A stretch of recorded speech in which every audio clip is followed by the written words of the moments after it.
Once in the dear dark days beyond recall, when on the earth the mists began to fall, out of the dreams that rose in happy throng, lo, to our hearts love sang an oh sweet song. Welcome, friends, to Bloomsday Readings and Songs. Bloomsday is a world-famous literary carnival in honour of James Joyce and his famous novel Ulysses that was set in Dublin on the 16th of June 1904. This year, Bloomsday 2020, will keep this extraordinary celebration live online by bringing us all together. The Bloomsday Festival's afternoon of readings and songs from Ulysses in the heart of Dublin city's centre, in the heart, we may say, of the Hibernian metropolis, is a long-standing and treasured tradition. Today, we are delighted to bring together some of Ireland's most talented writers, actors, musicians, pundits, and everyone in between, reading extracts from Ulysses. The readings will bring to life Joyce's immortal words, from his description of Dublin's snot-green sea to Molly Bloom's immortal yes.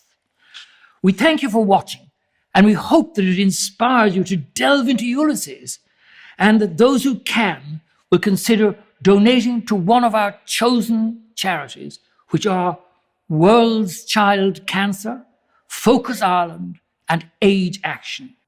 Our sincerest thank you for taking time to be a part of this event, and for our sponsors, for the readers, for the Department of Culture, Heritage and the Gaeltacht, Dublin City Council, Dublin UNESCO City of Literature and Fáilte Ireland, all of whom have kept the Bloomsday Festival alive in a year when so many arts festivals and events have been cancelled. Like James Joyce, we will all have Dublin written on our hearts and experience a very personal journey across Dublin from our own homes. So thank you all very much. A very happy Bloomsday. Don't forget, if you can, donate and help others. And above everything, dip into the book.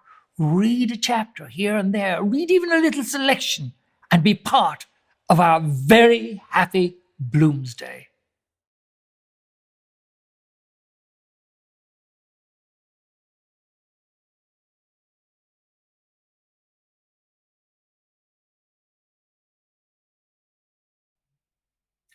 Buck Mulligan wiped the razor blade neatly.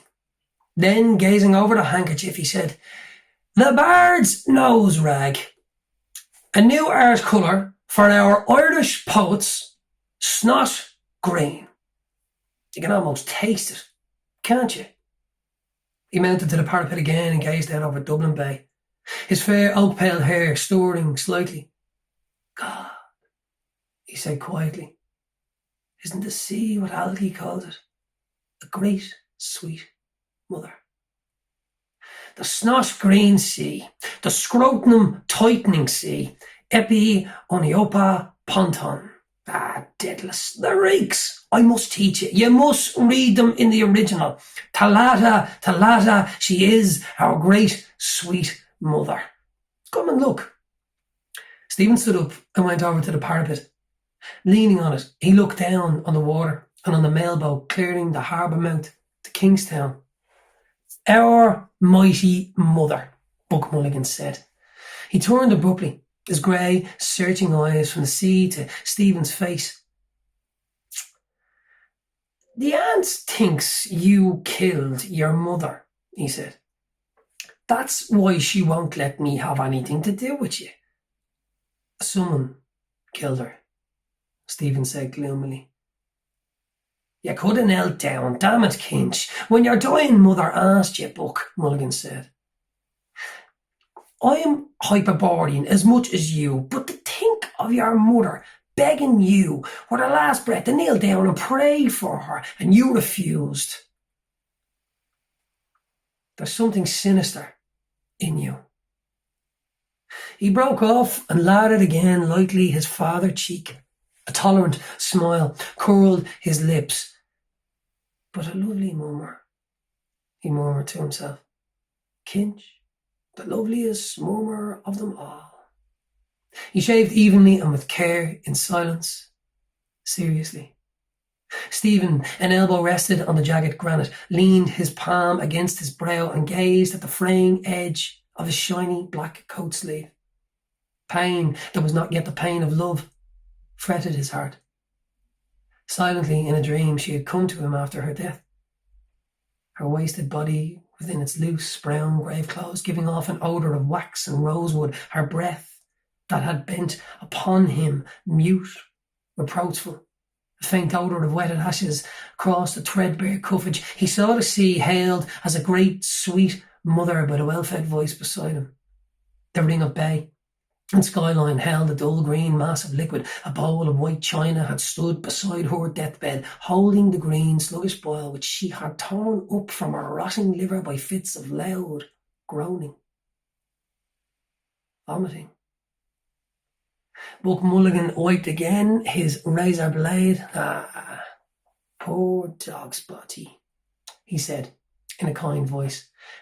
I must give you a shirt and a few nose rags. How are the second-hand breeks? They fit well enough, Stephen answered. Buck Mulligan attacked a hollow beneath his underlip. The mockery of it, he said contentedly. Second leg they should be. God knows what poxy bowsy left them off. I have a lovely pair of hairstripe grey. You look spiffing in them. I'm not joking, Kinch. You look damn well when you're dressed. Thanks, Stephen said. I can't wear them if they're grey. You can't wear them, Buck Mulligan told his face in the mirror. Etiquette is etiquette. He kills his mother, but he can't wear grey trousers. He folded his razor neatly and with stroking palps of fingers felt the smooth skin. Stephen turned his gaze from the sea into the plump face with his smokable blue, mobile eyes. That fellow I was in the ship last night, said Buck Mulligan, says you have GPI. He's up in Dottyville with Connolly Moran. General paralysis of the insane. He swept the mirror half-circle in the air to flash the tidings abroad in sunlight. Now radiant on the sea. His curling shaven lips laughed, and the edges of his white glittering teeth. Laughter seized all his strong, well-knit trunk. Look at yourself, he said. You dreadful bard. Stephen bent forward and peered at the mirror held out to him, cleft by a crooked crack. Hair on end, as he and others see me. Who chose this face for me? This dog's body to rid of vermin? It asks me to. I pinched it out of the skivvy's room, Buck Mulligan said. It does her all right. The aunt always keeps plain-looking servants for Malachy. Lead him not into temptation. And her name is Ursula. Laughing again, he brought the mirror away from Stephen's peering eyes. The rage of Caliban at not seeing his face in the mirror. If Wilde were only alive to see you.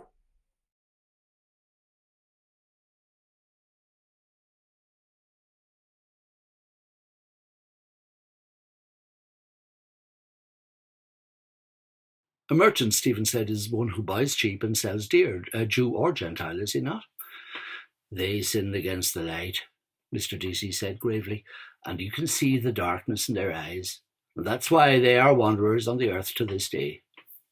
On the steps of the Paris Stock Exchange, the gold-skinned men quoting prices on their gemmed fingers, gabble of geese. They swarmed loud, uncouth about the temple, their heads thick plotting under maladroit silk hats. Not theirs, these clothes, this speech, these gestures. Their full slow eyes belied the words, the gestures eager and unoffending, but knew the rancours massed about them, knew their zeal was vain. Vain patience to heap and hoard. Time surely would scatter all. A hoard heaped by the roadside, plundered and passing on. Their eyes knew their years of wandering, and patient knew the dishonours of their flesh. Who has not? Stephen said. What do you mean? Mr. Deasy asked. He came forward a pace and stood by the table. His underjaw fell sideways open uncertainly. Is this old wisdom? He waits to hear from me. History, Stephen said, is a nightmare from which I am trying to awake. From the playfield, the boys raised a shout, a whirring whistle. Goal! What if that nightmare gave you a back kick?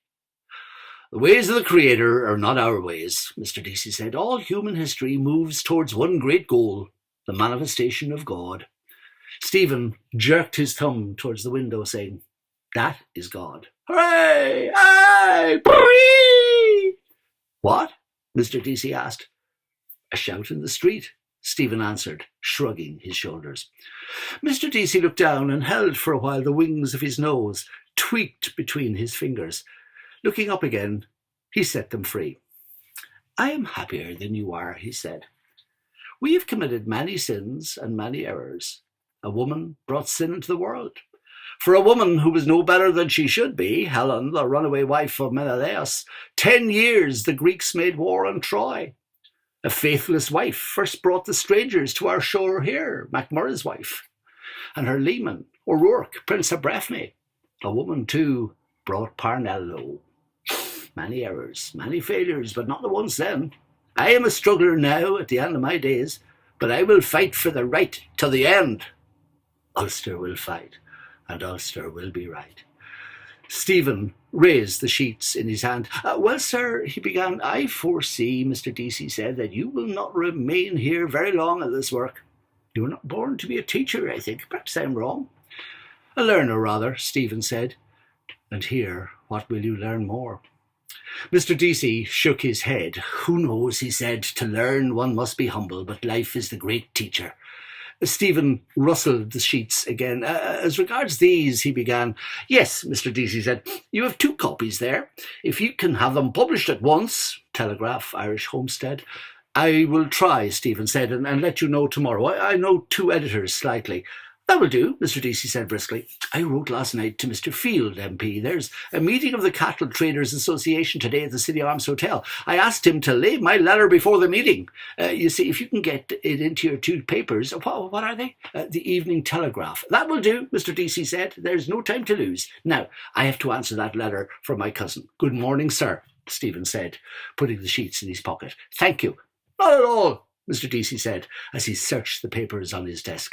I like to break a lance with you, old as I am. Good morning, sir, Stephen said again, bowing to his bent back. He went out by the open porch and down the gravel path under the trees, hearing the cries of voices and crack of sticks from the playfield, the lions couchant on the pillars as he passed out through the gate, toothless terrors. Still, I will help him in his fight. Mulligan will dub me a new name, the bullock befriending bard. Mr. Dedalus! Running after me. No more letters, I hope. Just one moment. Yes, sir, Stephen said, turning back at the gate.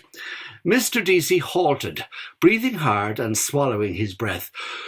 I just wanted to say, Ireland, they say, has the honour of being the only country which never persecuted the Jews. Do you know that? No. And do you know why? He frowned sternly on the bright air. Why, sir? Stephen asked, beginning to smile. Because she never let them in, Mr. Deasy said solemnly. A cuff-ball of laughter leaped from his throat, dragging after it a rattling chain of phlegm. He turned back quickly, coughing, laughing, his lifted arms waving to the air. She never let them in, he cried again through his laughter as he stamped on gaitered feet over the gravel of the path. That's why!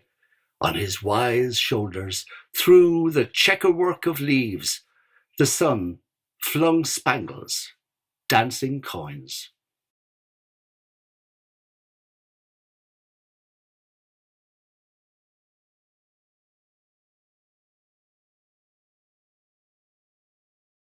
Ineluctable modality of the visible, at least that, if no more, thought through my eyes. Signatures of all things I am here to read. Sea spawn and sea wrack, the nearing tide, that rusty boot, snot green, blue silver, rust, coloured signs, limits of the diaphane, but, he adds, in bodies. Then he was aware of them bodies, before of them coloured. How? By knocking his sconce against them, sure. Go easy. Bald he was, and a millionaire, maestro de color Casano. Limit of the diaphane in. Why in? Diaphane, adiaphane. If you can put your 5 fingers through it, it is a gate. If not, a door. Shut your eyes and see. Stephen closed his eyes to hear his boots crush crackling wrack and shells. You are walking through it, howsomever. I am, a stride at a time, a very short space of time through very short times of space. 5, 6, the neck-einander. Exactly, and that is the ineluctable modality of the audible. Open your eyes. No, Jesus, if I fell over a cliff that beetles o'er his base, fell through the nebeneinander ineluctably. I am getting on nicely in the dark. My ash sword hangs at my side. Tap with it. They do. My 2 feet in his boots are at the end of his legs, nebeneinander. Sounds solid, made by the mallet of Las Demurgos. Am I walking into eternity along Sandymount Strand? Crush, crack, crick, crick, wild sea money. Domini DC kens them won't you come to Sandymount, Madeline the mare? Rhythm begins, you see. I hear a catalectic tetrameter of I ams marching. No, a gallop, Deline the mare. Open your eyes now. I will. One moment. Has all vanished since? If I open and am forever in the black adiaphane? Basta. I will see if I can see. See now. There all the time without you, and ever shall be, world without end. They came down the steps from Leahy's terrace prudently, Frauenzimmer, and down the shelving shore flabbily, their splayed feet sinking in the silted sand. Like me, like Algie, coming down to our mighty mother. Number 1 swung lordily her midwife's bag, the other's gamp poked in the beach. From the Liberties, out for the day. Mrs. Florence McCabe, relict of the late Patrick McCabe, deeply lamented, of Bride Street. One of her sisterhood lugged me squealing into life. Creation from nothing. What has she in the bag? A misbirth with a trailing navel cord, hushed in ruddy wool. The cords of all link back, strand entwining cable of all flesh. That is why mystic monks, will you be as gods? Gaze in your umphalos? Hello, Kinch here. Put me on to Edenville. Aleph Alpha 001. Spouse and helpmate of Adam Cadman. Heva, naked Eve. She had no navel. Gaze, belly without blemish, bulging big, a buckler of taut vellum. No, white-heaped corn, orient and immortal, standing from everlasting to everlasting. Womb of sin.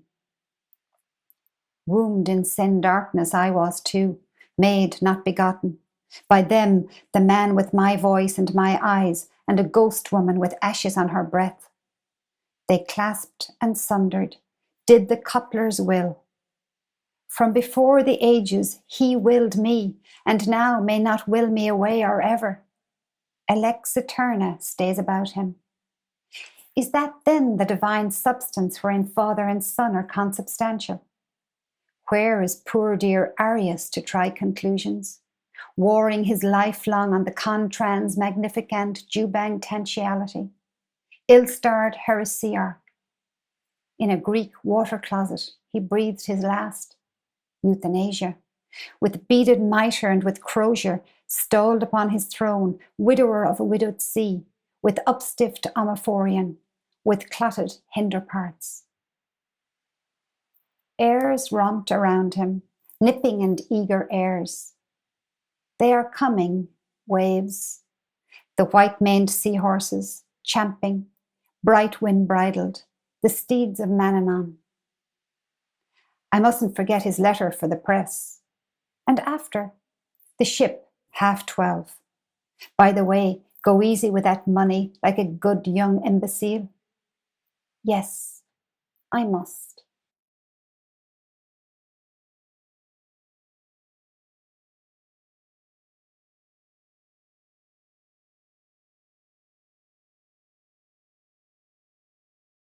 Mr. Leopold Bloom ate with relish the inner organs of beasts and fowls. He liked thick giblet soup, nutty gizzards, a stuffed roast heart, liver slices fried with crust crumbs, fried hencods roes. Most of all, he liked grilled mutton kidneys, which gave his palate a fine tang of faintly scented urine. Kidneys were in his mind as he moved about the kitchen softly, writing her breakfast things on the humpy tray. Gelid light and air were in the kitchen, but out of doors, gentle summer morning everywhere. Made him feel a bit peckish. The coals were reddening. Another slice of bread and butter? 3, 4? Right. She didn't like her plate full. Right. He turned from the tray, lifted the kettle off the hob and set it sideways on the fire. It sat there, dull and squat. Its spout stuck out. Cup of tea soon? Good. Mouth dry. The cat walked stiffly round a leg of the table with the tail on high. Meow. Oh, there you are, Mr. Bloom said, turning from the fire. The cat meowed in answer and stalked again stiffly round a leg of the table, meowing. Just how she stalks over my writing table. Prrr, scratch my head. Prrr. Mr. Bloom watched curiously, kindly, the lithe black form. Clean to see, the gloss of her sleek hide, the white button under the butt of her tail, the green flashing eyes. He bent down to her, his hands on his knees. Milk for the pussins, he said. Meow, the cat cried. They call them stupid. They understand what we say better than we understand them. She understands all she wants to. Vindictive, too. Cruel, her nature. Curious mice never squeal, seem to like it. Wonder what I look like to her. Height of a tower? No, she can jump me. Afraid of the chickens, she is, he said mockingly. Afraid of the chook-chooks. I never saw such a stupid pussins as the pussins. Meow, the cat said loudly. She blinked up out of her avid shame-closing eyes, meowing plaintively and long, showing him her milk-white teeth. He watched the dark eye slits narrowing with greed till her eyes were green stones. Then he went to the dresser, took the jug Hanlon's milkman had just filled for him, poured warm bubbled milk on a saucer, and set it slowly on the floor. Girl, she cried, running to lap. He watched the bristles shining wirily in the weak light as she tipped 3 times and licked lightly. Wonder, is it true? If you clip them, they can't mouse after. Why? They shine in the dark, perhaps, the tips? Or kind of feelers in the dark, perhaps? He listened to her licking lap. Ham and eggs, no? No good eggs with this drought. Want pure fresh water? Thursday. Not a good day either for a mutton kidney at Buckley's. Fried with butter, a shake of pepper. Better a pork kidney at Lukács. While the kettle is boiling. She lapped slower, then licking the saucer clean. Why are tongues so rough? To lap better? All porous holes? Nothing she can eat? He glanced round him. No. On quietly creaky boots, he went up the staircase to the hall, paused by the bedroom door. She might like something tasty. Thin bread and butter. She likes in the morning, still perhaps, once in a way. He said softly in the bare hall, I'm going round the corner, be back in a minute. And when he had heard his voice say it, he added, You don't want anything for breakfast? A sleepy soft grunt answered, Mm-mm. No, she didn't want anything. He heard then a warm, heavy sigh. Softer, she turned over and the loose brass quoits of the bedstead jingled. Must get those settled, really. Pity. All the way from Gibraltar. Forgotten any little Spanish she knew. Wonder what her father gave for it. Old style. Ah, yes, of course. Bought it at the governor's auction, got a short knock. Hard as nails at a bargain, old treaty. Yes, sir. A plevna that was. I rose from the ranks, sir, and I'm proud of it. Still, he had brains enough to make that corner in stamps. Now that was far-seeing. His hand took his hat from the peg over his initialed heavy overcoat and his lost property office, second-hand waterproof. Stamps. Sticky back pictures. Dare say lots of officers are in the swim too. Of course they do. The sweated legend in the crown of his hat told him mutely. Plasto's high-grade hat. He peeked quickly inside the leather headband. White slip of paper. Quite safe. On the doorstep he felt in his hip pocket for the latchkey. Not there. In the trousers I left off. Must get it. Potato. I have. Creaky wardrobe. No use disturbing her. She turned over sleepily that time. He pulled the hall door after him quietly, more to the footleaf dropped gently over the threshold. A limp lid. Looked shut. All right till I come back anyhow.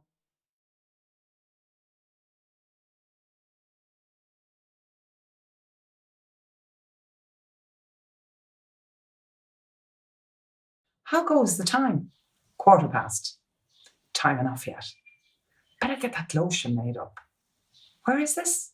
Ah, yes, the last time. Swaney's in Lincoln Place. Chemists rarely move. Their green and gold beacon jars too heavy to stir. Hamilton Long's, founded in the year of the flood. Huguenot churchyard near there. Visit someday. He walks southward along Westland Row. But the recipe is in the other trousers. Oh, and I forgot that latchkey too. Bore this funeral affair. Oh well, poor fellow, it's not his fault. When was it I got it made up last? Wait, I changed a sovereign, I remember. First of the month it must have been, or the second. Oh, we can look it up in the prescriptions book. The chemist turned back page after page. Sandy, shriveled smell he seems to have. Shrunken skull. And old. Quest for the philosopher's stone. The alchemists. Drugs aid you after mental excitement. Lethargy then. Why? Reaction. A lifetime in a night. Gradually change your character. Living all the day among herbs, ointments, disinfectants. All his alabaster lily pots.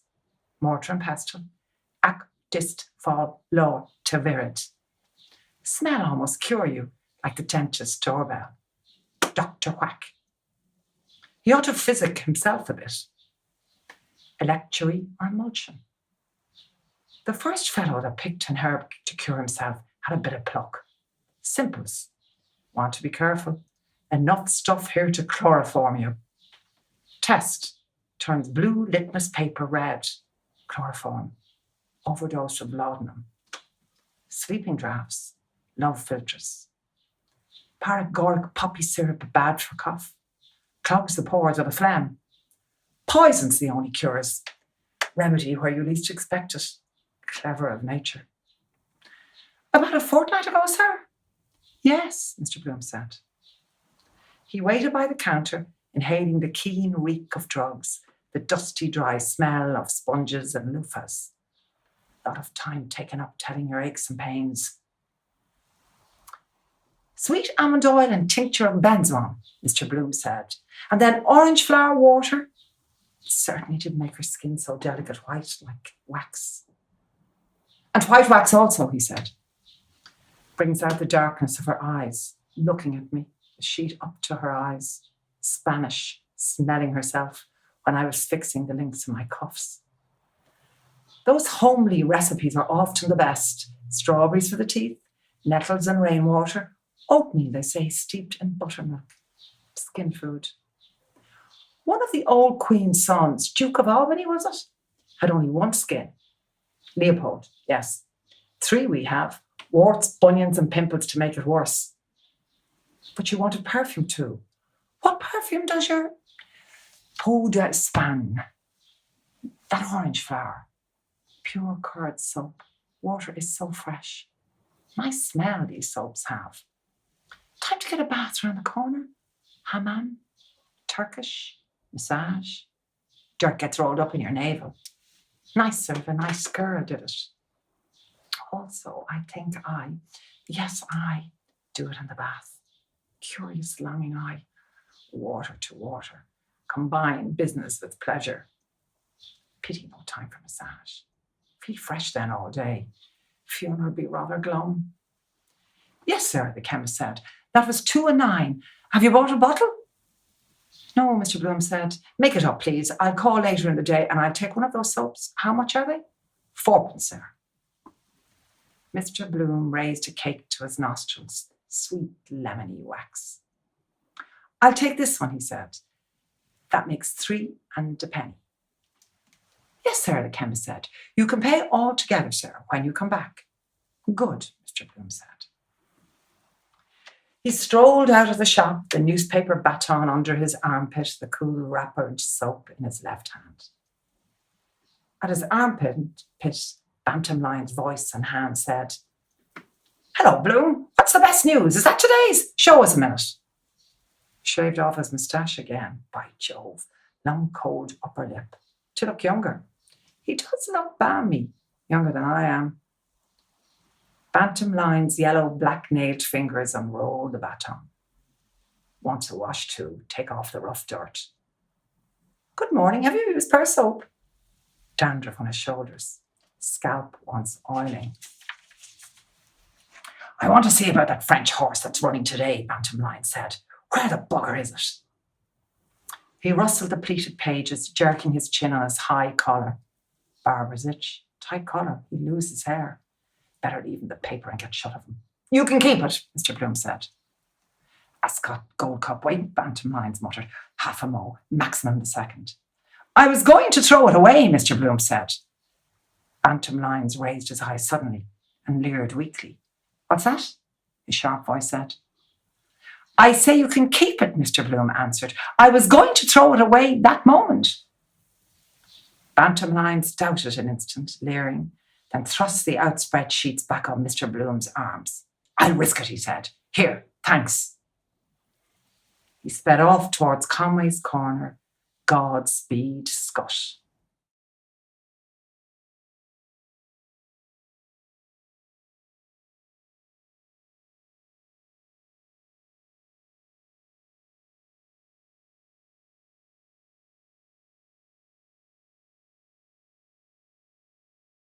White horses with white frontlet plumes came round the rotunda corner, galloping.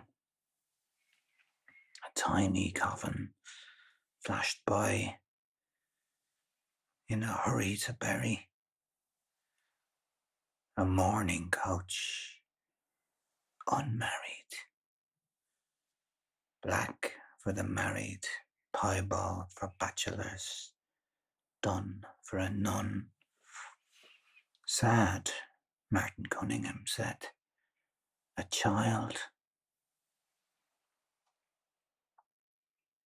A dwarf's face. Mauve and wrinkled like little Rudy's was. Dwarf's body. Weak as putty in a white-lined deal box. Burial-friendly society pays. Penny a week for a sodded turf. Our little beggar baby. Meant nothing. Mistake of nature. If it's healthy, it's from the mother. If not, from the man. Better luck next time. Poor little thing, Mr. Daedalus said. It's well out of it. The carriage climbed more slowly the hill of Rutland Square. Rattle his bones over the stones. Only a pauper nobody owns. In the midst of life, Mr. Cunningham said. But worst of all, Mr. Power said, is the man who takes his own life. Martin Cunningham drew out his watch briskly, coughed, and put it back. The greatest disgrace to have in the family, Mr. Power added. Temporary insanity, of course, Martin Cunningham said decisively. We must take a charitable view of it. They say a man who does it is a coward, Mr. Daedalus said. It's not for us to judge, Martin Cunningham said. Mr. Bloom, about to speak, closed his lips again. Martin Cunningham's large eyes looking away now. Sympathetic human man he is. Intelligent, like Shakespeare's face. Always a good word to say. They have no mercy on that here, or infanticide. Refuse Christian burial. They used to drive a stake of wood through his heart in the grave, as if it wasn't broken already. Yet sometimes they repent too late, found in the riverbed clutching rushes. He looked at me. And that awful drunkard wife of his, setting up house for her time after time and then pawning the furniture on him every Saturday, almost. Leading him the life of the damned. Wear the heart out of a stone, that. Monday morning, start afresh, shoulder to the wheel. Lord, she must have looked a sight that night. Daedalus told me he was in there, drunk about the place and capering with Martin's umbrella. And they call me the jewel of Asia, the geisha. He looked away from me. He knows. Rattle his bones. That afternoon of the inquest, the red-labelled bottle on the table, the room in the hotel with hunting pictures. Stuffy it was. Sunlight through the slats of the Venetian blind, the coroner's sunlit ears, big and hairy, boots giving evidence. Thought he was asleep first, then saw like yellow streaks on his face. Had slipped down the foot of the bed. Verdict. Overdose. Death by misadventure. The letter. For my son, Leopold. No more pain. Wake no more. Nobody owns.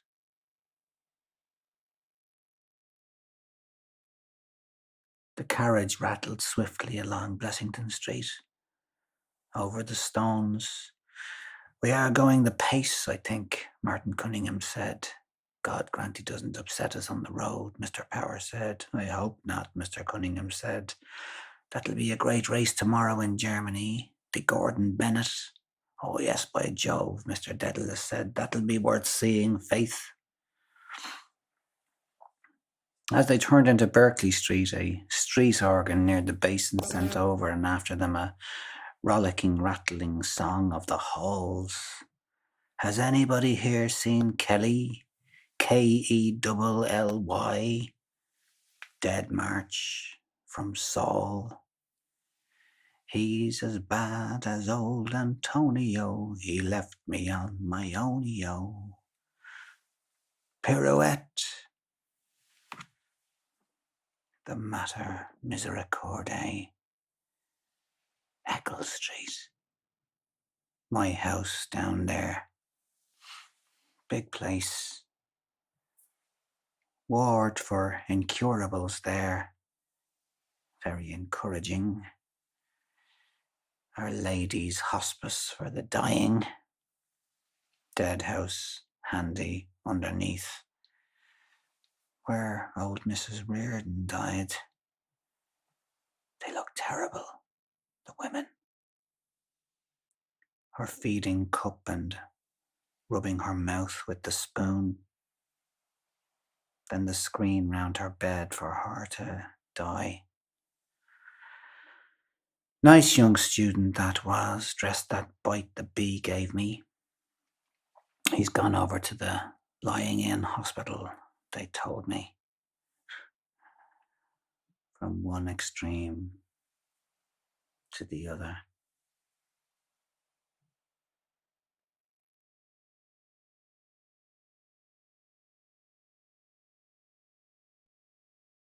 Boat smiled over the cross-blind at the file of capering newsboys in Mr. Bloom's wake, the last zigzagging white on the breeze, a mocking kite, a tail of white bow knots. "Look at the young guttersnipe behind him mew and cry," Lennon said, "and she'll kick. Oh, my rib risible, taking off his flat spogs in the walk, small nines, steel upon larks." He began to mazurka in swift caricature across the floor and sliding feet past the fireplace to J.J. O'Malloy, who placed the tissues in his receiving hands. "What's that?" Miles Crawford said with the start. "Where are the other two gone?" "Who?" the professor said, turning. "They've gone round to the Oval for a drink. Paddy Hooper is there with Jack Hall. Came over last night." "Come on then," Miles Crawford said. "Where's my hat?" He walked jerkily into the office behind, parting the vent of his jacket, jingling his keys in his back pocket. They jingled then in the air and against the wood as he locked the desk drawer. "He's pretty well on," Professor McHugh said in a low voice. "Seems to be," J.J. O'Malloy said, taking out a cigarette case and murmuring meditation. "But it is not always as it seems. Who has the most matches?" He offered a cigarette to the professor and took one himself. Lenihan promptly struck a match for them and lit their cigarettes in turn. J.J. O'Malloy opened his case again and offered it. "Thankez-vous," Lenihan said, helping himself. The editor came from the inner office, a straw hat awry on his brow. He declaimed in song, pointing sternly at Professor McHugh. "'Twas rank and fame that tempted thee, 'twas empire charmed thy heart." The professor grinned, locking his long lips. "Eh, you bloody old Roman Empire," Miles Crawford said. He took a cigarette from the open case. Lenihan, lighting it for him with quick grace, said, "Silence for my brand new riddle." "Imperium Romanum," J.J. O'Malloy said gently. "It sounds nobler than British or Brixton. The word reminds one somehow of fat in the fire." Miles Crawford blew his first puff violently towards the ceiling. "That's it," he said. "We are the fat. You and I are the fat in the fire. We haven't got the chance of a snowball in hell." "Wait a moment," Professor McHugh said, raising two claws. "We mustn't be led away by words, by sounds of words. We think of Rome. Imperial, imperious, imperative." He extended illusionary arms from frayed-stained shirt cuffs, pausing. "What was their civilization? Vast, I allow, but vile. Cloacae, sewers, the Jews in the wilderness and on the mountaintop said, 'It is meet to be here. Let us build an altar to Jehovah.' The Roman, like the Englishman who follows in his footsteps, brought to every new shore on which he set his foot. On our shore, he never said it. Only his cloacal obsession. He gazed about him in his toga and said, 'It is meet to be here. Let us construct a water closet.'" "Which they accordingly did do," Lenihan said. "Our old ancient ancestors, as we read in the first chapters of Guinness's, were partial to running stream." "They were nature's gentlemen," J.J. O'Malloy murmured. "But we have also Roman law, and Pontius Pilate is its prophet," Professor McHugh responded. "Do you know that story about Chief Baron Pals?" J.J. O'Malloy asked. "It was the Royal University dinner. Everything was going swimmingly. First, my riddle," Lenihan said. "Are you ready?" Mr. O'Madden Burke, tall and copious grey of Donegal tweed, came in from the hallway. Stephen Dedalus behind him uncovered as he entered. Entrez, mes enfants, Lenehan cried. I escort a suppliant, Mr. O'Madden Burke said melodiously. Youth led by experience visits notoriety. How do you do? The editor said, holding out a hand. Come in. Your governor is just gone. Lenehan said to all, Silence! What opera resembles a railway line? Reflect, ponder, excogitate, reply. Stephen handed over the typed sheets, pointing to the title and signature. Who? The editor asked. Bit torn off. Mr. Garrett Deasy, Stephen said. The old pelters, the editor said. Who tore it? Was he short taken? On swift sail flaming, from storm and south, he comes pale vampire mouth to my mouth. Good day, Stephen, the professor said, coming to peer over their shoulders. Foot and mouth, are you turned? Bullock befriending bard.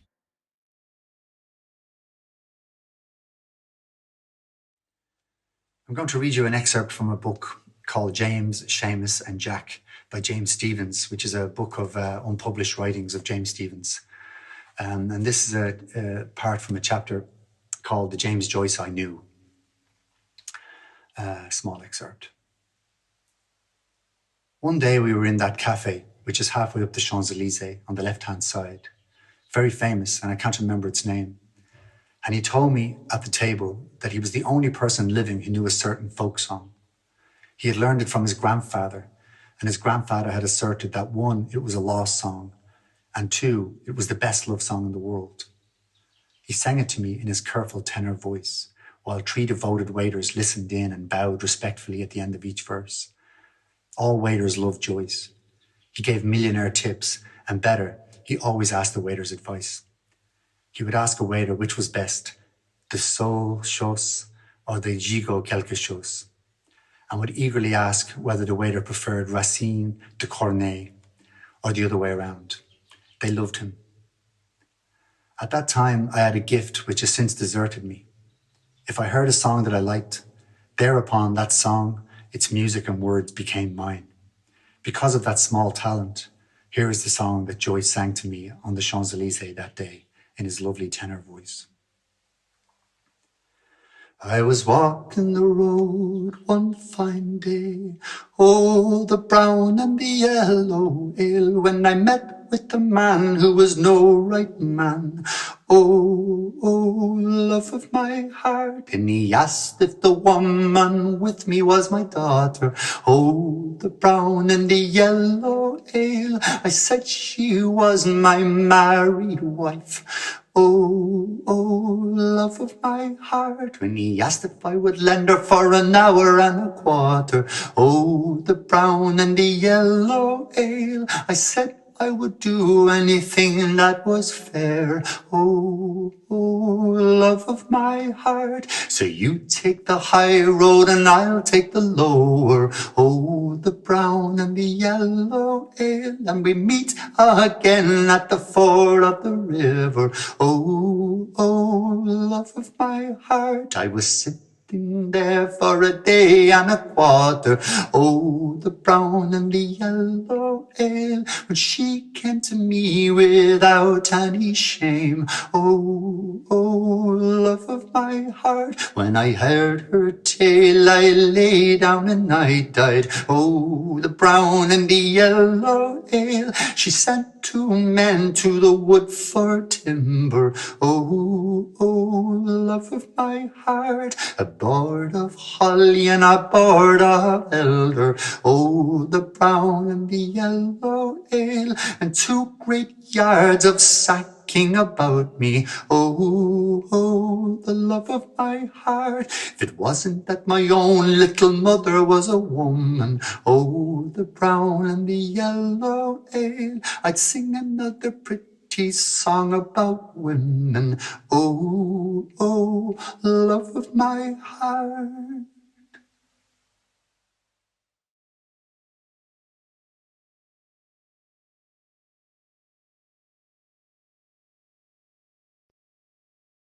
His smile faded as he walked, a heavy cloud hiding the sun slowly, shadowing Trinity's surly front. Trams passed one another, ingoing, outgoing, clanging, useless words. Things go on same, day after day, Squads of police marching out, back, trams in, out. Those two loonies mooching about. Dignam carried off. Mina Purify, swollen belly on a bed, groaning to have a child tugged out of her. One born every second somewhere, other dying every second. Since I fed the birds, 5 minutes. 300 kicked the bucket. Other 300 born, washing the blood off. All are washed in the blood of the lamb, bawling, ma. City full passing away. Other city full coming, passing away too. Other coming on, passing on. Houses, lines of houses, streets, miles of pavement. Piled up bricks, stones, changing hands, this owner, that. Landlord never dies, they say. Other steps into his shoes when he gets his notice to quit. They buy the place up with gold, and still they have all the gold. Swindle in it somewhere. Piled up in cities, worn away age after age, pyramids in sand, built on bread and onions. Slaves, Chinese wall, Babylon, big stones left, round towers, rest rubble, sprawling suburbs, jerry-built. Kirwan's mushroom houses built of breeze, shelter for the night. No one is anything. This is the very worst hour of the day. Vitality, dull, gloomy, hate this hour. I feel as if I had been eaten and spewed. Provost's house, the Reverend Dr. Salmon, tinned salmon. Well tinned in there, like a mortuary chapel. Wouldn't live in it if they paid me. Hope they have liver and bacon today. Nature abhors a vacuum. The sun freed itself slowly and lit glints of light among the silverware opposite in Walter Sexton's window, by which John Howard Parnell passed unseeing. There he is, the brother, image of him, haunting face. Now that's a coincidence. Of course, hundreds of times you think of a person and don't meet him. Like a man walking in his sleep, no one knows him. Must be a corporation meeting today. They say he never put on the city marshal's uniform since he got the job. Charlie Kavanagh used to come out on his high horse, cocked hat, puffed, powdered and shaved. Look at the woebegone walk of him, eating a bad egg, poached eyes on ghost. I have a pain. Great man's brother, his brother's brother. He'd look nice on the city charger. Drop into the DBC, probably for his coffee. Play chess there. His brother used men as pawns. Let them all go to pot. Afraid to pass a remark on him. Freezed him up with that eye of his. That's the fascination. The name.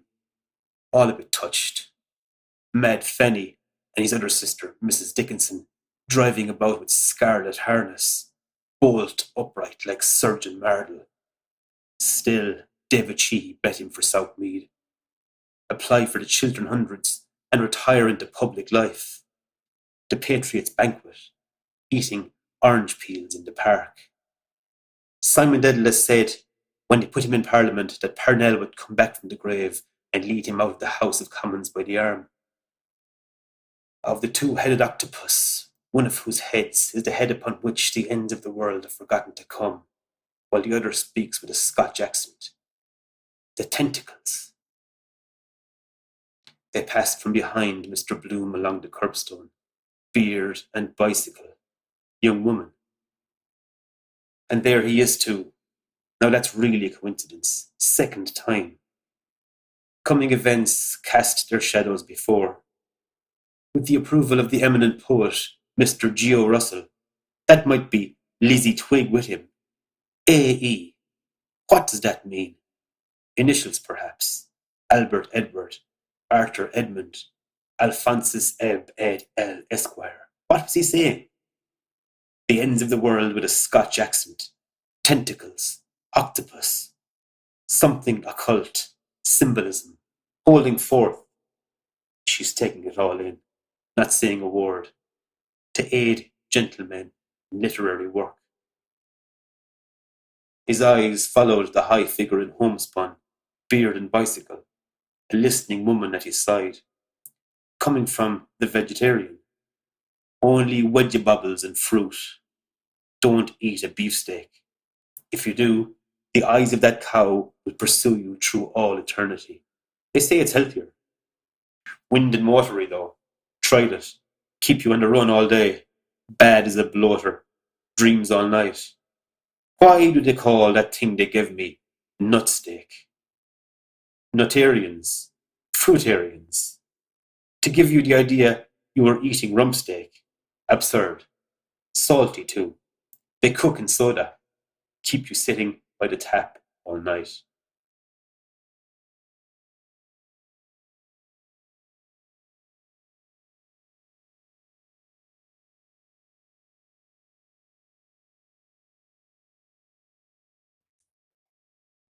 Urbane to comfort them, the Quaker Liberian purred. And we have we not, those priceless pages of Wilhelm Meister, a great poet on a great brother poet, a hesitating soul taking arms against a sea of troubles, torn by conflicting doubts, as one sees in real life. He came a step, a syncopace forward on neat's leather, creaking, and a step backward, a syncopace on the solemn floor. A noiseless attendant, setting open the door, but slightly, made him a noiseless beck. Directly, said he, creaking to go, albeit lingering. The beautiful, ineffectual dreamer who comes to grief against hard facts. One always feels that Goethe's judgments are so true in the larger analysis. Twice creakingly analysis, he corantoed off. Bold, most zealous by the door, he gave his large ear all to the attendant's words, heard them, and was gone. Two left. Monsieur de la Police, Stephen sneered, was alive 15 minutes before his death. Have you found those 6 brave medicals? John Eglinton asked with elder's gall, to write Paradise Lost at your dictation? The sorrows of Satan, he calls it. Smile. Smile, Cranley, smile. First he tickled her, then he patted her, then he passed the female catheter, for he was a medical, jolly old Medi. I feel you would need one more for Hamlet.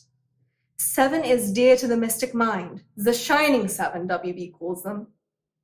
Glitter-eyed, his rufous skull close to his green-capped desk lamp, sought the face, bearded amid dark greenish shadow, an olive, holy-eyed. He laughed low, a sizer's laugh of Trinity, unanswered. Orchestral Satan, weeping many a rude, tears such as angels weep. Edegle avea del col fatto trombetta. He holds my follies hostage. Cranley's 11 true Wicklow men to free their Ireland. Gap-toothed Kathleen, her 4 beautiful green fields, the stranger in her house, and one more to hail him, Ave Rabbi, the Tina Healy 12. In the shadow of the glen he coos for them. My soul's youth I gave him night by night, Godspeed, good hunting. Mulligan has my telegram. Folly, persist. Our young Irish bards, John Eglinton censured, have yet to create a figure which the world will set beside Saxon Shakespeare's Hamlet, though I admire him, as old Ben did, on this side of idolatry.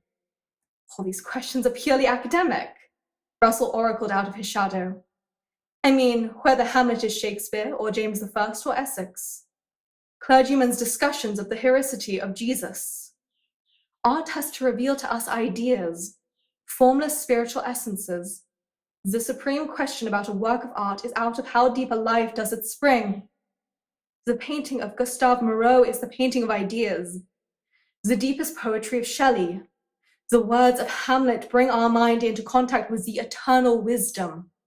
Plato's world of ideas. For the rest is speculation of schoolboys for schoolboys. A.E. has been telling some Yankee interviewer, "Well, tarnation struck me." The schoolmen were schoolboys first, Stephen said super politely.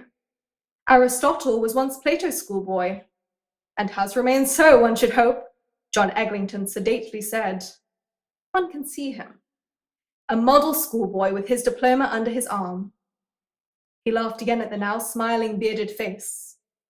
Formless spiritual, Father, Word, and Holy Breath, all Father, the heavenly man, Jesus Christos, magician of the beautiful, the Logos that suffers in us at every moment.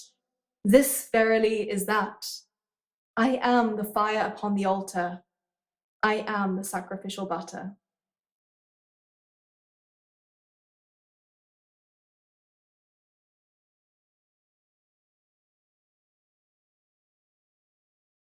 Opposite Ruggie O'Donoghue's, Master Patrick Aloysius Dignam, pawing the £1.50 of Mangan's, late Ferrenbach's, pork steaks he'd been sent for, went along warm Wicklow Street, dawdling. It was too bloomin' dull sitting in the parlour with Mrs. Stower and Mrs. Quigley and Mrs. McDowell and the blind down, and they all at their sniffles and sipping sups of the superior tawny sherry Uncle Barney brought from Tunney's. And they eating crumbs of the cottage fruitcake, John, the whole bloomin' time, and sighing. After Wicklow Lane, the window of Madame Doyle, court-dress milliner, stopped him. He stood, looking in at the two puckers, stripped to their pelts and putting up their props. From the side mirrors, two mourning Masters Dignam gaped silently. Moiler Kyo, Dublin's pet lamb, will meet Sergeant Major Bennett, the Portobello bruiser, for the purse of 50 sovereigns. God, that'd be a good pucking match to see. Moiler Kyo, that's the chap sparring out to him with the green sash. 2-bar entrance, soldiers half price. I could easy do a bunk on Ma. Master Dignam on his left turned as he turned. That's me in mourning. When is it? May the 20th. Sure, the bloomin' thing is all over. He turned to the right, and on his right, Master Dignam turned, his cap awry, his collar sticking up. Buttoning it down, his chin lifted, he saw the image of Mary Kendall, charming Sue Brett beside the two puckers. One of them mots that do be in the packets of fags Stower smokes, that his old fellow welted him out of for one time he found out. Master Dignam got his collar down and dawdled on.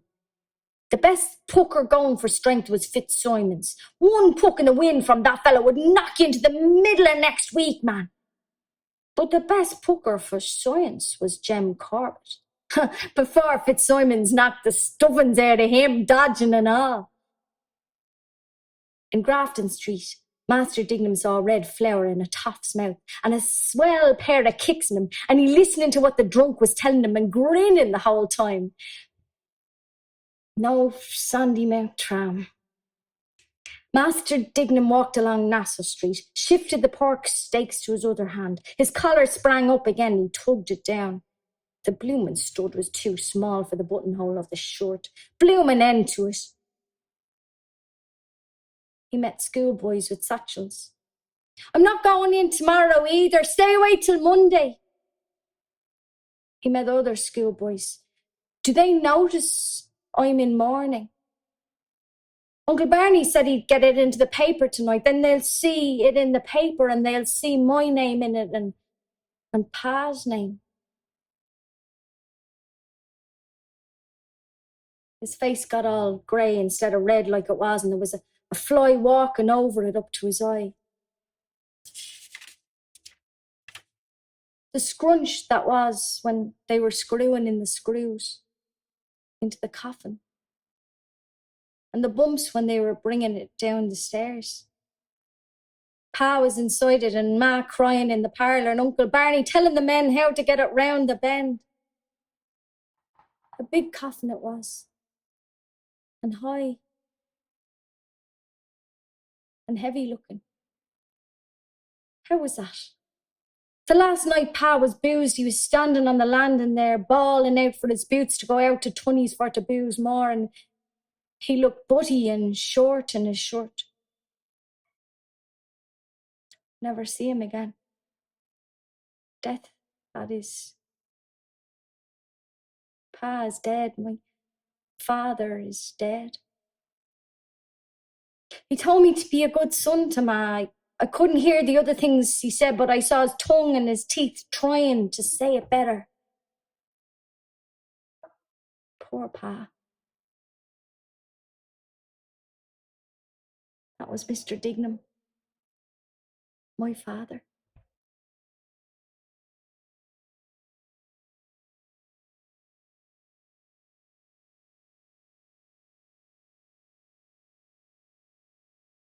In a giggling peal, young gold bronze voices blended. Deuce with Kennedy, your other eye.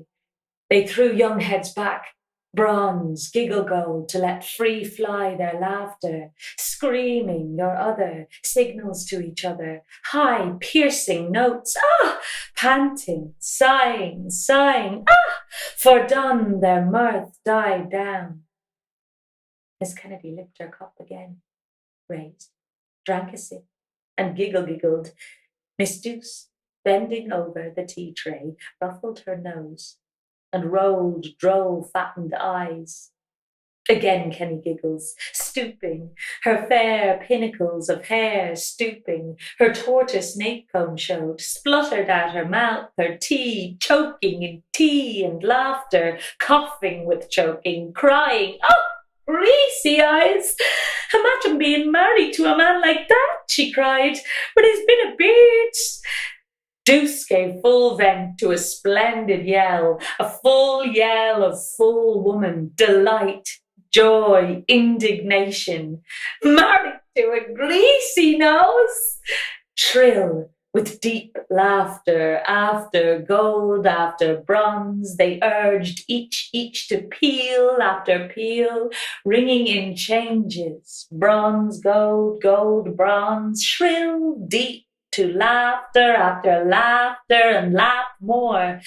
Greasy eye nose, exhausted, breathless, their shaken heads they laid, braided and pinnacled by glossy combed against the counter ledge, all flushed, panting, sweating, all breathless, married to a bloom, to grease a bloom. Oh, saints above, Miss Deuce said, sighed above her jumping rose. I wish I hadn't laughed so much. I feel all wet. Oh, Miss Deuce, Miss Kennedy protested. You horrid thing! And flushed yet more, you horrid, more goldenly. By Cantwell's offices roved Greaseabloom, by Seppi's virgins bright of their oils. Now Nettie's father hawked those things about, wheedling at doors as I. Religion pays. Must see him for that par. Eat first. I want. Not yet. At 4, she said. Time ever passing. Clock hands turning. On.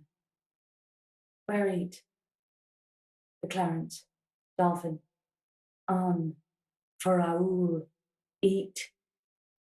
If I net 5 guineas with those ads. The violet silk petticoats. Not yet. The sweets of sin, flushed less, still less, goldenly pale. Into their bar strolled Mr. Daedalus, chips, picking chips off one of his rocky thumbnails. Chips. He strolled. Oh, welcome back, Miss Deuce. He held her hand. Enjoyed her holidays? Tip-top. He hoped she had nice weather in Mostrevor. Gorgeous, she said. Look at the holy show I am. Lying out in the strand all day. Bronze whiteness. That was exceedingly naughty of you, Mr. Daedalus told her, and pressed her hand indulgently, tempting poor simple males. Miss Deuce of Satin deuced her arm away. Away, she said. You're very simple, I don't think. He was. Well, now I am, he mused. I look so simple in the cradle they christened me Simple Simon. You must have been a doty. Miss Deuce made answer. And what did the doctor order today? Well, now, he mused, whatever you say yourself. I think I'll trouble you for some fresh water and half a glass of whiskey. Jingle. With greatest alacrity, Miss Dukes agreed. With grace of alacrity towards the mirror-gilt Cantrell and Cochrane's she turned herself. With grace she tapped a measure of gold whiskey from her crystal keg. Forth from the skirt of his coat Mr. Dedalus brought pouch and pipe. Alacrity she served. He blew through the flue 2 husky fife notes. By Jove, he mused. I often wanted to see the Mourne Mountains. Must be a great tonic in the air down there. But a long threatening comes at last, they say. Yes? Yes? Yes. He fingered shreds of hair, her maiden hair, her mermaids into the bowl. Chips, shreds, musing, mute. None, naught, said nothing. Yes. Gaily Miss Douce polished a tumbler, trilling, "Oh, white Dolores, Queen of the Eastern Seas." Was Mr. Lidwell in today? In came Lenehan. Round him peered Lenehan. Mr. Bloom reached Essex Bridge. Yes, Mr. Bloom crossed bridge of Essex. To Martha I must write. By paper. Dailies. Girl there civil. Bloom. Old Bloom. Blue Bloom is on the rye.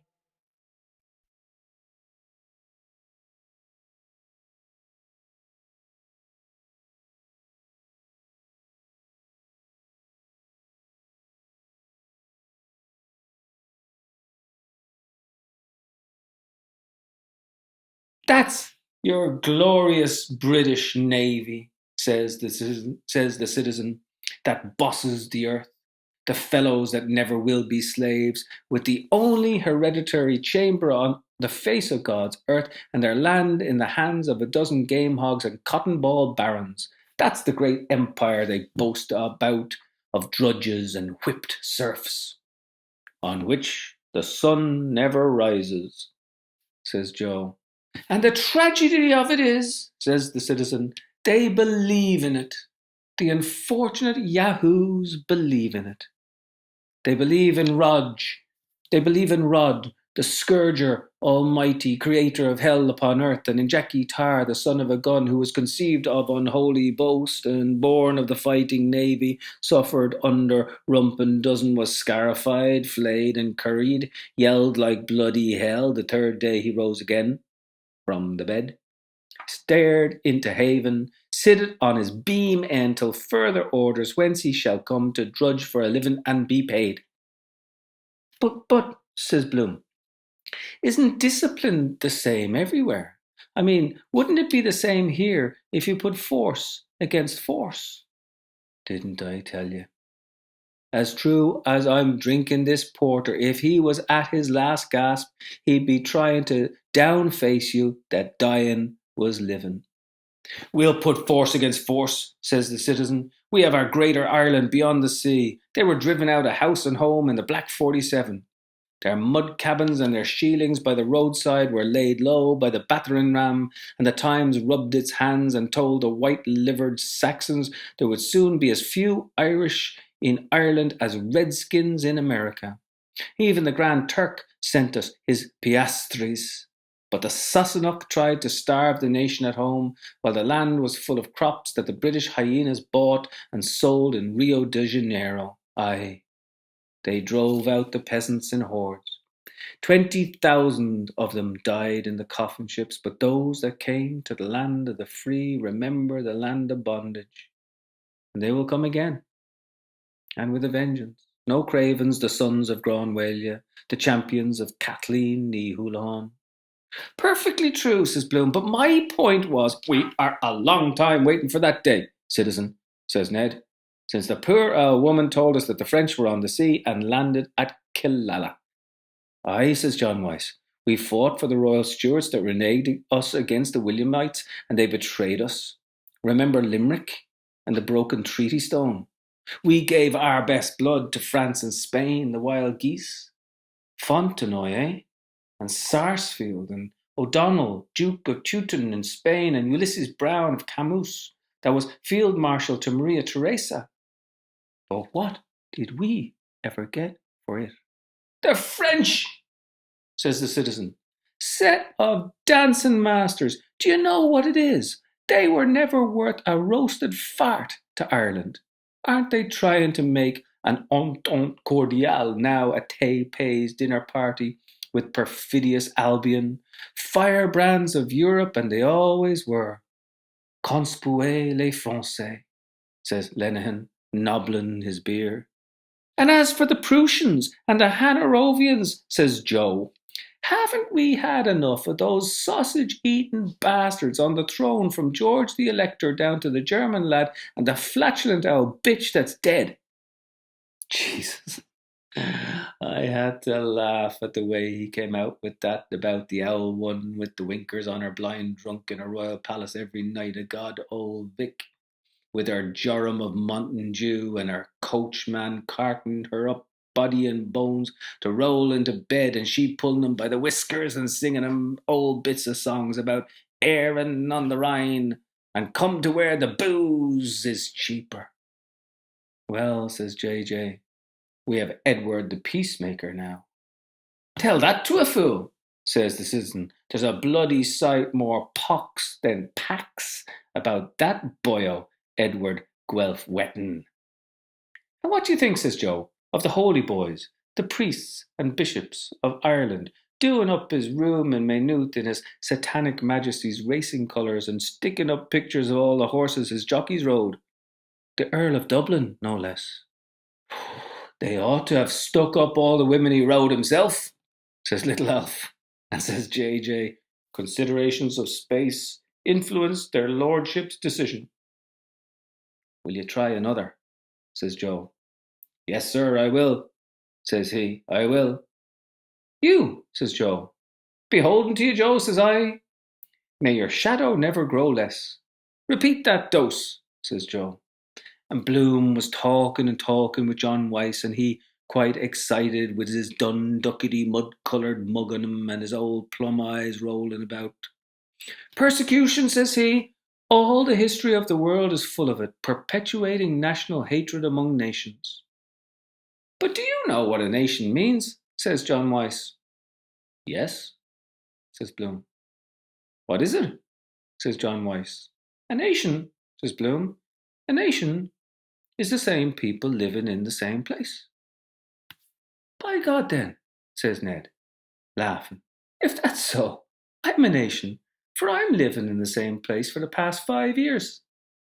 So, of course, everyone had to laugh at Bloom, and says he, trying to muck out of it, or also living in different places. That covers me case, says Joe.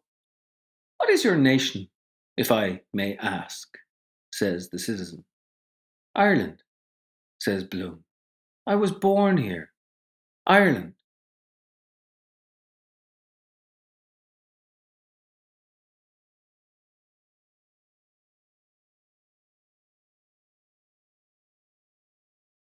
The summer evening had begun to fold the world in its mysterious embrace.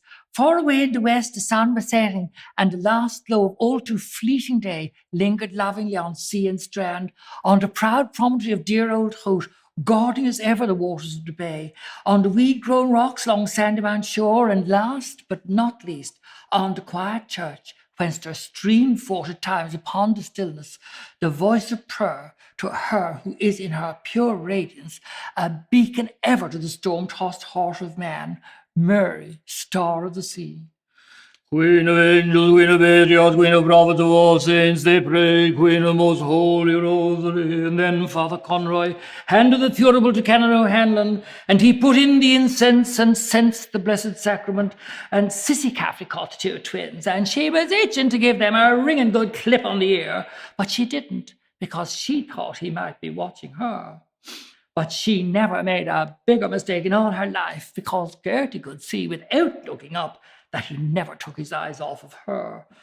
And then Canon O'Hanlon handed the thurible back to Father Conroy and knelt down looking up at the Blessed Sacrament. And the choir began to sing Tantum Ergo, and she just swung a foot in and out in time as the music rose and fell to the Tantum Ergo Sacramentum. 3.11 she paid for them stockings in Sparrows or George Street on the Tuesday, nor was it the Monday before Easter, and there wasn't a brack on them, and that was what he was looking at transparent, and not at her insignificant ones that had neither shape nor form, the cheek of her, because he had eyes in his head to see the difference for himself.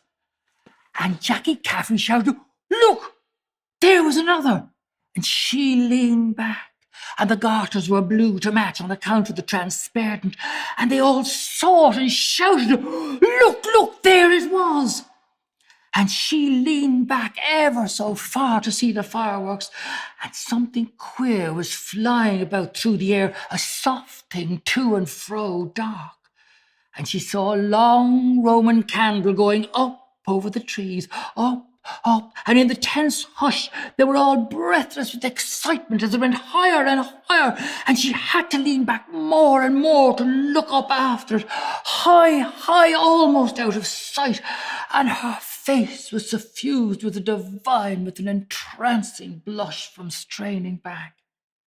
She would fain have cried to him chokingly, held out her snowy, slender arms to him to come, to feel his lips laid on her white brow, the cry of a young girl's love, a little strangled cry wrung from her, that cry that has rung through the ages. And then a rocket sprang and bang, shot blinded. Oh, then the Roman candle burst and was like a sigh of, oh. And then everyone cried, "Oh, oh," in raptures, and it gushed out of it a stream of rain gold hair threads, and they shed, and they were all greeny, dewy stars, falling with golden, oh, so lively, oh, so soft, sweet, soft.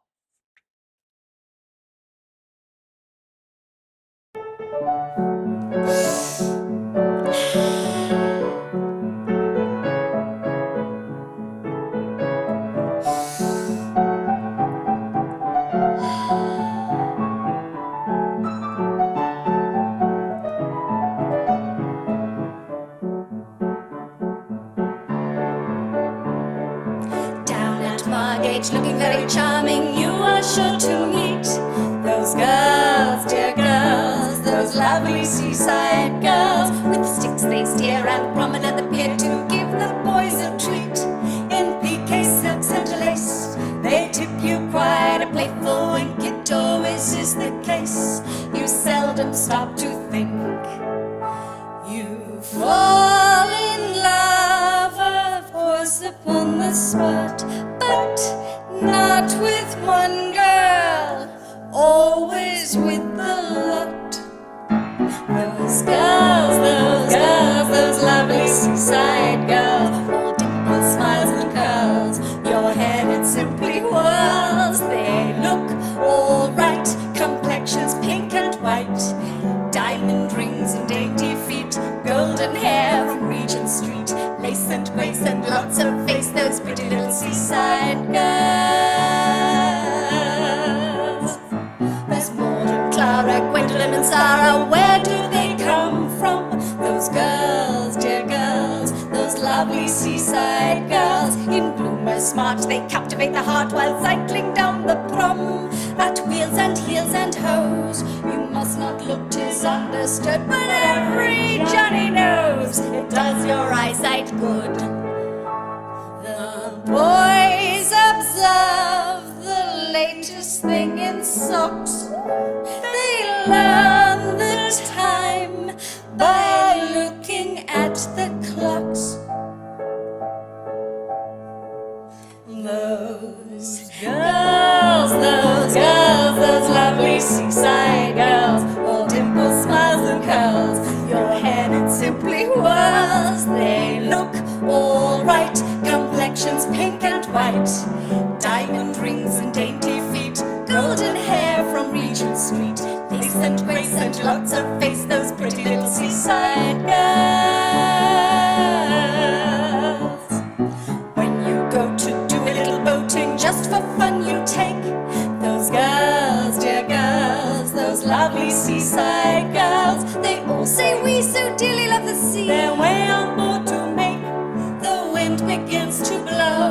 Each girl remarks, how rough today, it's lovely, don't you know?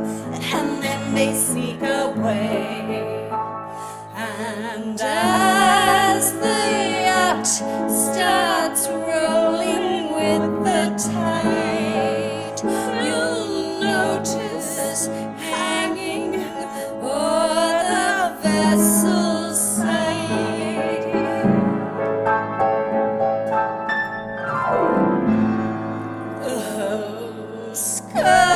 those girls, those lovely seaside girls, all dimples, smiles and curls, each head it simply whirls. They look a sight, complexions green and white, hats fly off and at your feet, golden hair from Regent Street, rouge and puff slips down the cuffs of pretty little seaside girls. Rouge and puffs slips down the cuffs of pretty little seaside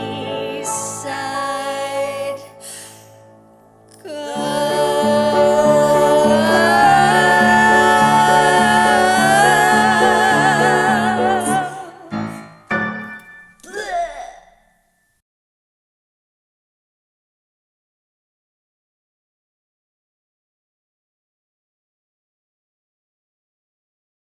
Oxen in the sun. Hoopsa boya boya hoopsa. Hoopsa boya boya hoopsa. Hoopsa boya boya hoopsa.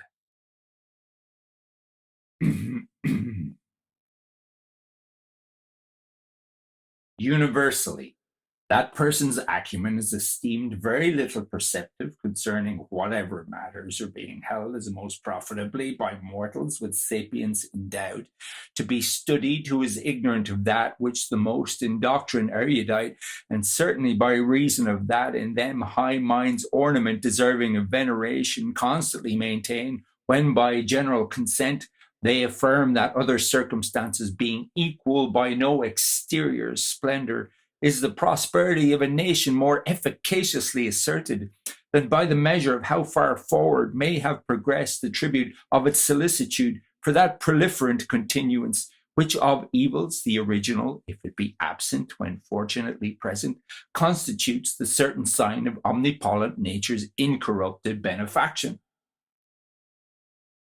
For who is there who anything of some significance is apprehended, but is conscious that that exterior splendor may be the surface of a downward tending luculent reality, or on the contrary, anyone so is there inilluminated as not to perceive that, as no nature's boon can contend against the bounty of increase, so it behoves every most just citizen to become the exhortator and admonisher of his semblables, and to tremble lest what had in the past been by the nation excellently commenced might be in the future not with similar excellence accomplished, if an inverecund habit shall have gradually traduced the honourable by ancestors' transmitted customs to that thither profundity that one was audacious excessively, who would have the hardihood to rise, affirming that no more odious offence can for anyone be than to oblivious neglect to consign that evangel simultaneously command and promise, which on all mortals with prophecy of abundance, or with diminution's menace, that exalted of reiteratedly procreating function ever irrevocably enjoined? It is not. Why, therefore, we shall wonder if, as the best historians relate, among the Celts who nothing that was not in its nature admirable admired, the art of medicine shall have been highly honoured, not to speak of hostels, leper yards, sweating chambers, plague graves. Their greatest doctors, the O'Shiels, the O'Hickeys, the O'Lees, have sedulously set down the divers methods by which the sick in the relapse found again health, whether the malady had been the trembling, withering, or loose boyconal flux. Certainly, in every public work which in it anything of gravity contains preparation should be with importance commensurate, and therefore a plan was by them adopted, whether by having preconsidered or as the maturation of experience, it is difficult in being said, which the discrepant opinions of subsequent inquirers are not up to the present congrued to render manifest.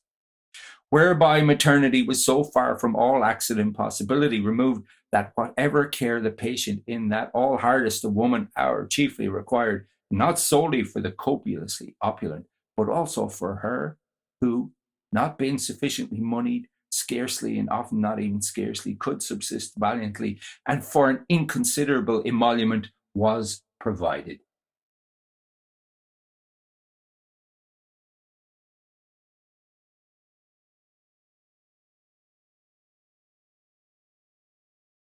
Bloom. Mamma.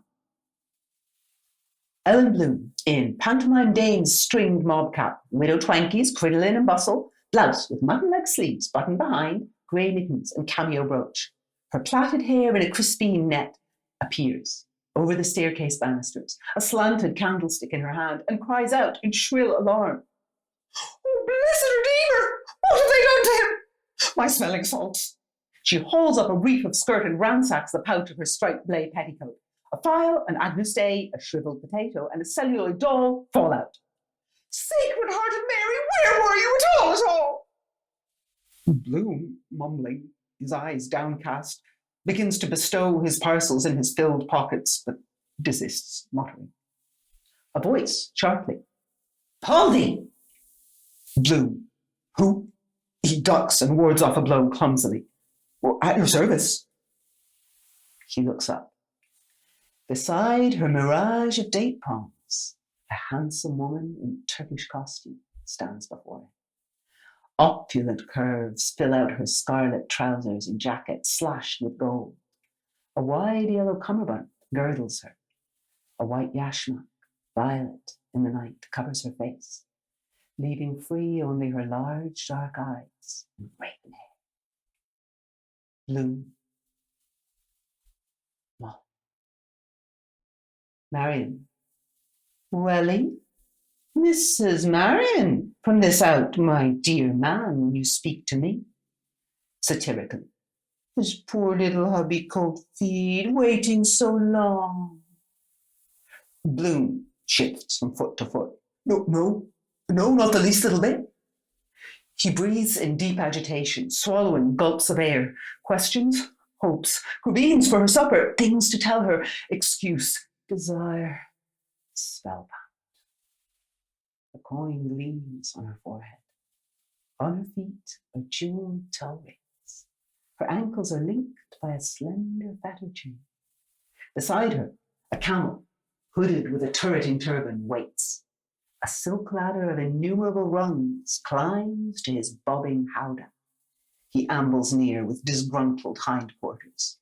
Fiercely, she slaps his haunch, her gold-curved wrist bangles angrily, scolding him in Moorish.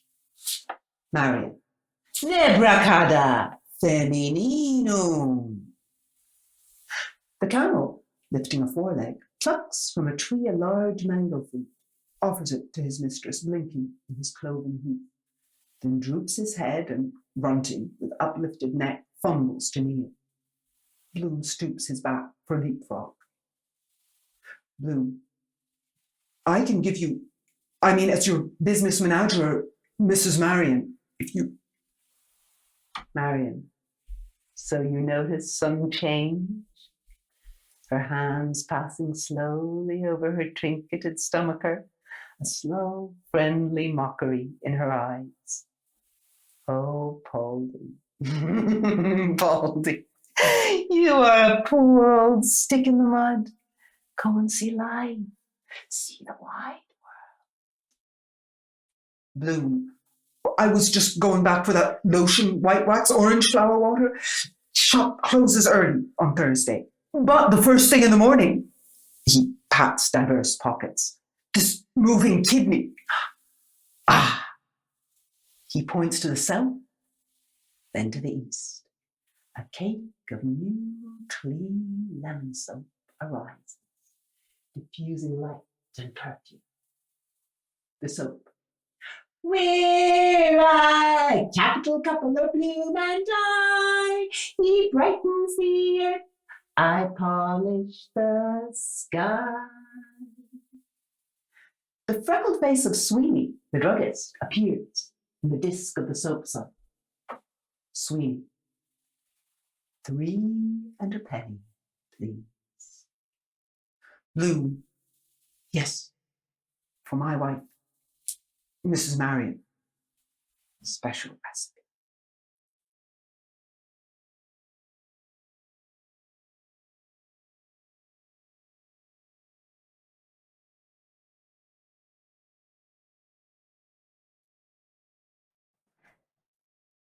En route to his taciturn, and not to be put too fine a point in it, not yet perfectly sober companion Mr. Bloom, who at all events was in complete possession of his faculties, never more so, in fact disgustingly sober, spoke a word of caution with the dangers of Nighttown, women of ill fame, and swell mobsmen, which barely permissible once in a while, though not as a habitual practice, was of the nature of a regular death trap for young fellows of his age, particularly if they had acquired drinking habits under the influence of liquor. Unless you knew a little jiu-jitsu for every contingency, as even a fellow on the broad of the neck could administer a nasty kick, you didn't look out. Highly providential was the appearance on the scene of Corny Kelleher when Stephen was blissfully unconscious, that, but for that man in the gap turning up at the 11th hour, the finis might have been that he might have been a candidate for the accident ward, or, failing that, Bridewell, and an appearance in court the next day before Mr. Tobias, or he being a solicitor, rather the old wall, he meant to say, or Maloney, which simply spelt room for a chap when it all got brooded about. The reason he mentioned the fact was that a lot of those policemen whom he cordially disliked were admittedly unscrupulous in the service of the Crown, and as Mr. Bloom put it, were calling a case or two in the A Division in Clonbrassil Street, prepared to swear a hole through a 10-gallon pot. Never on the spot when wanted, but in quiet parts of the city, Pembroke Road, for example, and the guardians of the law were well in evidence, the obvious reason being that they were paid to protect the upper classes. Another thing he commented on was the equipping soldiers with firearms or sidearms of any description, liable to go off at any time, which was tantamount to inciting them against civilians should by any chance they fall not over anything. You frittered away your time, he very sensibly maintained, and health, and also character, besides which the squander mania of the thing, fast women of the demi-monde, ran away with a lot of your into the bargain, and the greatest danger of all was when he got drunk with, though touching the much vexed question of stimulants, he relished a glass of choice old wine in season as both nourishing and blood-making, and possessing aperient virtues, notably a good Burgundy, which was a staunch believer in. Still, never beyond a certain point, where he invariably drew the line as simply there to trouble all round, to say nothing of your being, at the tender mercy of others practically. Most of all, he commented adversely on the desertion of Stephen by all his pub-hunting confreres, but one, a most glaring piece of rattling on the part of his brother's medicos under all the circus. And that one was Judas, said Stephen, who up to then had said nothing whatsoever of any kind.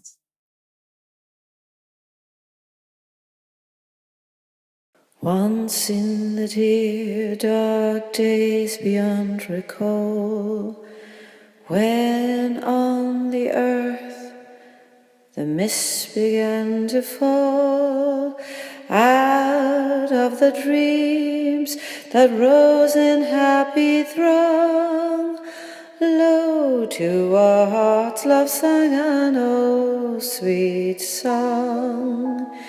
And in the dusk, where fell the firelight gleam, softly it wove itself into our dream.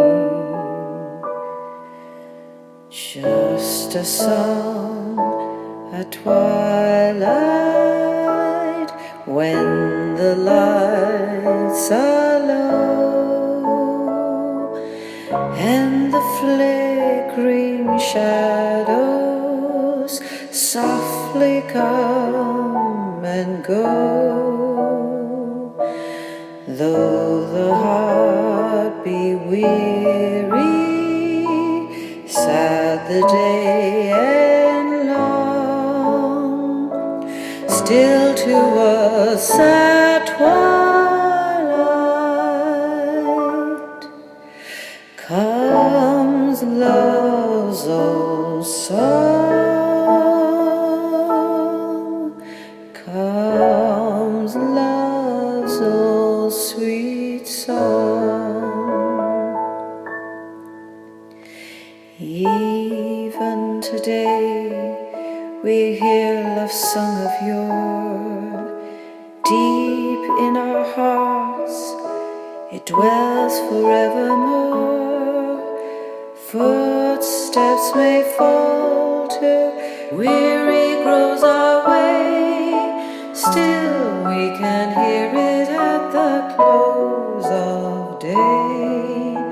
So till the end, when life's dim shadows fall, love will be found the sweetest song of all. Just a song at twilight, when the lights are low and the flickering shadows softly come and go.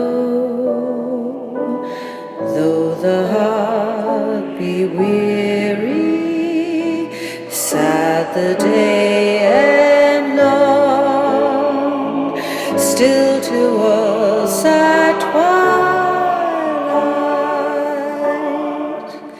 comes love's old song, comes love's old sweet song.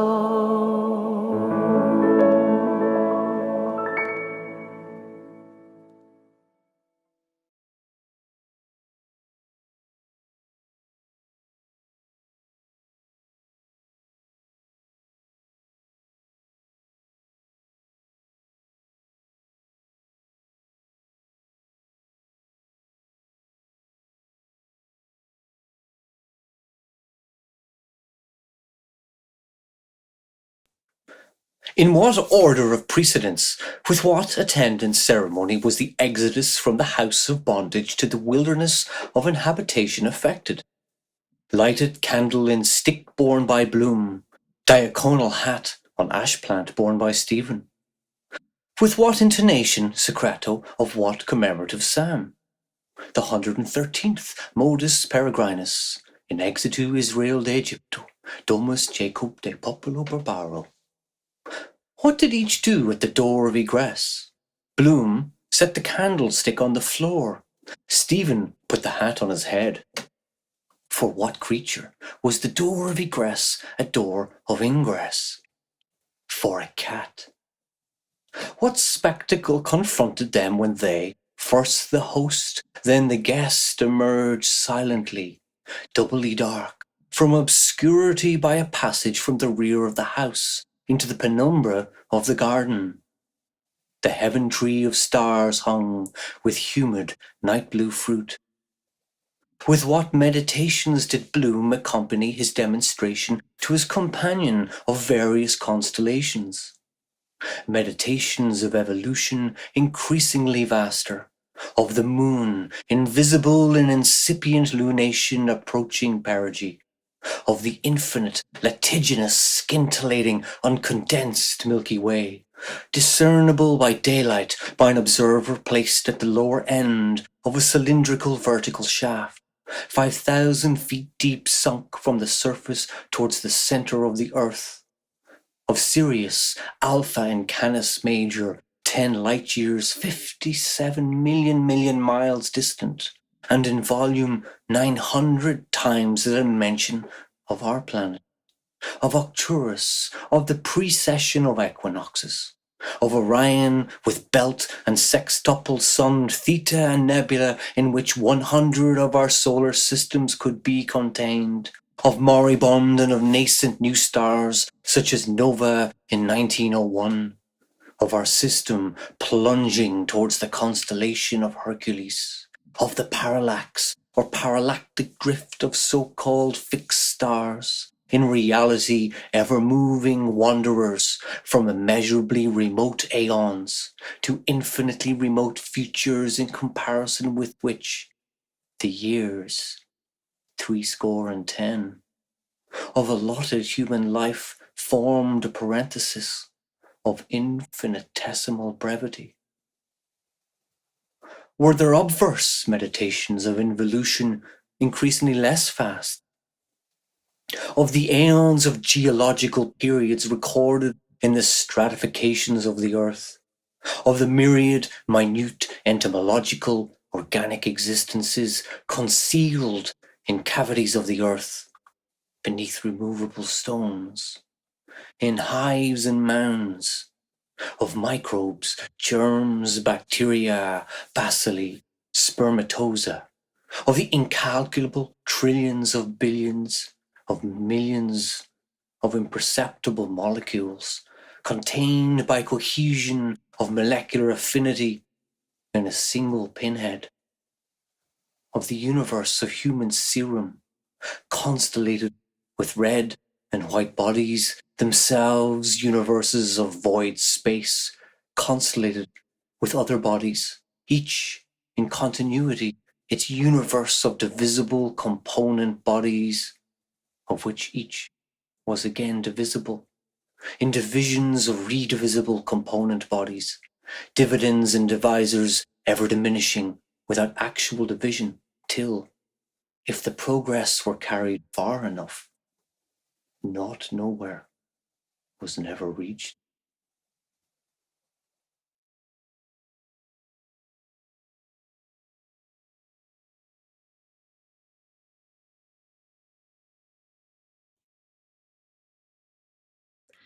The sun shines for you, he said. The day we were lying among the rhododendrons on Hoath Head, in the grey tweed suit and his straw hat. The day I got him to propose to me. Yes. First, I gave him a bit of the seed cake out of my mouth, and it was leap year like now. Yes. 16 years ago.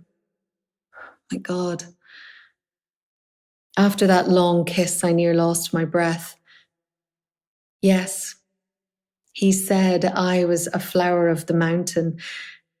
Yes. So we are flowers, all a woman's body. Yes. That was the one true thing he said in his life. And the sun shines for you today. Yes, that's why I liked him. Because I saw he understood or felt what a woman is. And I knew I could always get round him. And I gave him all the pleasure I could, leading him on till he asked me to say yes. And I wouldn't answer first. Only looked out over the sea and the sky. I was thinking of so many things he didn't know of. Mulvey and Mr. Stanhope and Hester and father and old Captain Groves and the sailors playing All Birds Fly, and I said stoop. And washing up dishes, they called it, on the pier, and the sentry in front of the governor's house with the thing round his white helmet, poor devil, half roasted. And the Spanish girls laughing in their shawls and their tall combs, and the auctions in the morning. The Greeks and the Jews and the Arabs, and devil knows who else from all the ends of Europe, and Duke Street, and the foul market, all clucking outside Larby Sharon's, and the poor donkeys slipping half asleep, and the vague fellows in the cloaks asleep in the shade on the steps, and the big wheels of the carts of the bulls, and the old castle, thousands of years old, yes. And those handsome Moors, all in white, and turbans like kings, asking you to sit down in their little bit of a shop, and Rhonda, with the old windows of the posadas, 2 glancing eyes, a lattice hid for her lover to kiss. The iron in the wine shops, half open at night, and the castanets, and the night we missed the boat to Algeciras, the watchman going about serene with his lamp. And oh, that awful deep down torrent. Oh, and the sea crimson sometimes, like fire, and the glorious sunsets and the fig trees in the Alameda gardens. Yes. And all the queer little streets, and the pink and blue and yellow houses, and the rose gardens and the jessamine, and geraniums and cactuses, and Gibraltar as a girl, where I was the flower of the mountain. Yes. When I put the rose in my hair, like the Andalusian girls used. Or shall I wear red? Yes. And how he kissed me under the Moorish wall, and I thought, well, as well him as another. And then I asked him with my eyes to ask again. Yes. And then he asked me, would I? Yes. To say, yes, my mountain flower. And first I put my arms around him, yes, and drew him down to me so he could feel my breasts all perfume, yes. And his heart was going like mad, and yes, I said, yes, I will, yes.